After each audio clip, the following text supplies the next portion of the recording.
अस्सलाम वालेकुम, welcome back to my channel. Again हाजिर हूँ बहुत ही मज़ेदार स्पाइसी सी रेसिपी लेके आपकी खिदमत में। बकरा ईद का गोश्त तो सबके पास ही पड़ा होगा, तो निकालें उसे और इस तरह क्यूब्स की सूरत में उसे कट करें।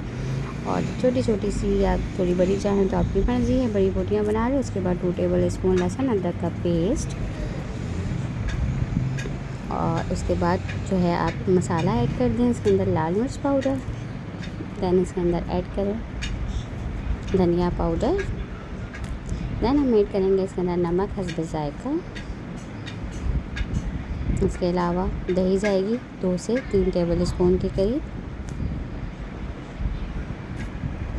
और उसके बाद हम इसे अच्छे से मिक्स करेंगे। थोड़ा सा जर्दे का रंग डालेंगे ताकि इसके अंदर कलर बहुत ज़बरदस्त आ जाए।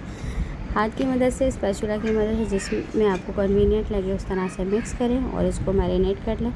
मिनिमम 2 आवर्स रखें और मैक्सिमम आप ओवरनाइट के लिए भी इसे मैरिनेट कर सकते हैं। So here 2 hours is completed for marination. Now let's we have cooked at least 1 hour for low to medium heat. No need to add anything, no water, no anything else. Yes, but if you want your meat is tender quickly, so you can add 2 tablespoons of white vinegar. Directly मैंने इसे पतीले में add कर दिया था, वो step miss हो गया है। और तकरीबन इसको अप्रोक्स 45 मिनट्स हो गए हैं लो टू मीडियम हीट पर पकते हुए। और ये जितना भी आपको एक्सेस वाटर अभी भी थोड़ा बहुत जो नज़र आ रहा है, ये बीफ लहसुन अदरक और जो दही ने छोड़ा है पानी, ये वही है। अब इसको हमने फुल सोक करना। इसमें 2 टेबलस्पून हम इसमें ऑयल ऐड करेंगे और इसे हम अच्छे से भूनेंगे। फिर मिलते हैं आगे के फर्दर प्रोसेस के साथ 10 मिनट्स बाद। अब यहाँ देखिए इसका तकरीबन पानी खुश्क होने के करीब पहुँच चुका है ना। तो अब हमने इसके अंदर थोड़ा सा ऑयल डालना है। ऑयल डालना और इसे भूनना है। ऑयल डाल के भूनने का के पीछे इसके रीज़न ये है कि जाहिर सी बात है, हम जो कोयले पे स्मोक देते हैं ना, तो उसके अंदर हम ऊपर से ऑयल स्प्रेड करते रहते हैं किसी भी कपड़े की मदद से। तो इसमें हम ऑयल इसलिए डाल रहे हैं कि इसके अंदर थोड़ी सी जो हीट गोश्त की अपनी तो जाहिर सी बात है आती ही आती है। लहसुन अदरक से काफ़ी हद तक चली जाती है। थोड़ी बहुत जो रह जाती है वो हम इससे कवर करने की कोशिश करते हैं। तो इसको भी हम अच्छे से भूनेंगे। और इसके आगे क्या करना है तो मैं मिलती हूँ 5 मिनट्स के बाद आपसे। ना यू कैन सी कि ये अच्छे से भुन गया है। ऑयल की कच्चेपन की स्मेल भी नहीं आ रही, गोश्त की भी हीट खत्म हो चुकी है, नमक मिर्च everything is perfect. Now you can see the oil is also separate, you know. In this stage we can off our flame and wait till then it's totally cool. जब तक ये गोश्त ठंडा हो रहा है तो मैंने सोचा दूसरी साइड कोयले को सुलगा लेते हैं जिसका हमने इसमें स्मोक देना है। जो कोयले हैं वो हमारे अच्छे से हीट हो चुके हैं। तो मैं यहाँ एक फॉइल पेपर प्लेस करूँगी और इस तरह से इसके ऊपर कोयले प्लेस करके रखूँगी।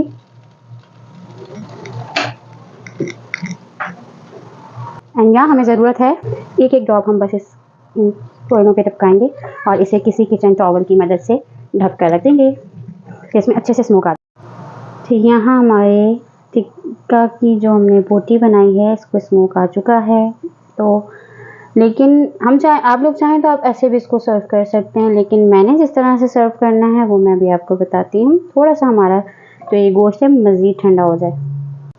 जी, तो मैं इसको सर्व करूँगी कि पहले मैं एक सीख लूँगी लकड़ी की और इसको इसके अंदर इस तरह से पिरोती जाऊँगी।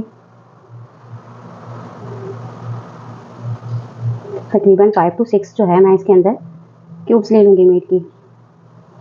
वैसे आप लोग सोच रहे होंगे कि जस्ट इसके अंदर लगा के खाने की क्या ज़रूरत है, जब बन गया ऐसे तो डायरेक्टली खा लें। लेकिन यहाँ पे भी यह रेसिपी एंड नहीं होती जनाब, इसका नेक्स्ट स्टेप मज़ीद है सीख के बाद भी, उसका वेट करें। ये मैंने एक सीख पे तकरीबन 5 ले ली हैं, इसको मैं यहाँ रख दूँगी। नेक्स्ट सीख भी हम ऐसे ही बनाएंगे। पहले थोड़ी सी डेकोरेशन अच्छी कर दें तो यूजुअली जो हमारे घर के छोटे बच्चे होते हैं ना, जो कि थोड़ा सा गोश्त से दूर भागते हैं या खाते भी हैं तो बस देखते हैं बोर होकर इधर-उधर हो जाते हैं, तो थोड़ी सी प्रेजेंटेशन अच्छी होती है ना तो अट्रैक्ट करती है बच्चों को।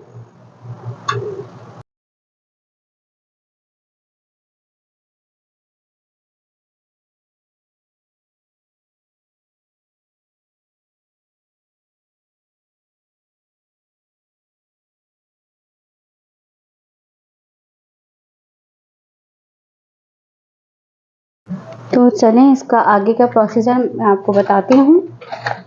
इसके लिए मुझे लेना है 1 अदद अंडा, इसे हम इसमें ले लेंगे।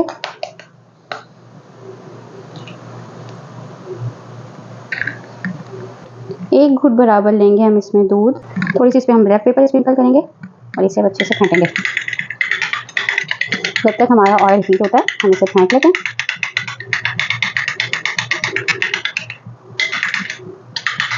दूध ऐड करने का पर्पस इसमें यह है कि थोड़ा सॉफ्ट हो जाता है, जो अंडे का ऊपर टेक्सचर आता है ना वो थोड़ा सॉफ्ट आता है और इतनी जल्दी बर्न नहीं होता अंडा ऊपर से। अब हम यहाँ अंडा इन तमाम सीखों पर अपनी यूँ अप्लाई कर लेंगे अच्छे से। एक्सेस जो है हमारा वो नीचे साथ साथ उतरता जाएगा और एक कोटिंग से इसके ऊपर आती भी जाएगी।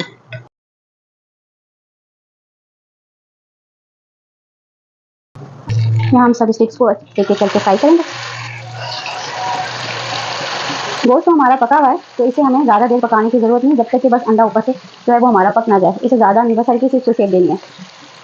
इसको थोड़ा सा हम यूँ हिला लेते हैं ताकि ऑयल जो है ना अच्छे से इस पर आ जाए। इसको पलटते हैं थोड़ा थोड़ा ऐसा ऐसा ऐसे। देखिए हमारा एग किस तरह से पक रहा है। देखिए मैंने इसे पलटा है तो अब देखें एक साइड हमारी अच्छे से कुक हो चुकी है। अब दूसरी साइड से भी यही कलर आ जाता है ना तो बस हम इसे फिर डिश आउट करते हैं।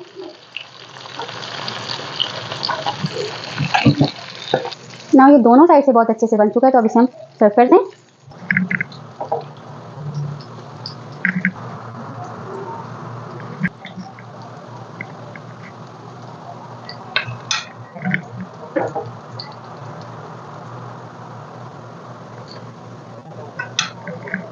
जी तो इस तरह से मैं इसे प्रेजेंट करती हूँ तो आप देखें कितना ज़बरदस्त और यमी सा लग रहा है। और फोर साइड से इक्वली जो है ना ये अंडे के साथ अच्छे से सेम कलर आ चुका है। और इसको अगेन हम इस तरह से हल्का सा स्मोक देंगे कि कोयला यहाँ मैं सुलगा चुकी हूँ और इसके ऊपर हम डालने लगे हैं एक ड्रॉप और ये अब लेगा इसका स्मोक अच्छे से। और ये बहुत ही मज़ेदार पक के तैयार होता है। उम्मीद करती हूँ कि आपको ये रेसिपी ज़रूर पसंद आएगी। तो जाते जाते मेरे चैनल को सब्सक्राइब कर दें, वीडियोस को लाइक कर दें और बेल आइकन प्रेस कर दें ताकि इस तरह की अच्छी अच्छी रेसिपीज़, यमीएस्ट एंड ईजीएस्ट रेसिपीज़ आपको जल्द से जल्द उनका लिंक मौसूल हो जाए। दुआओं में याद रखिएगा, अपने प्यारों के साथ इस वीडियो को ज़रूर शेयर कीजिएगा। अल्लाह हाफ़िज़।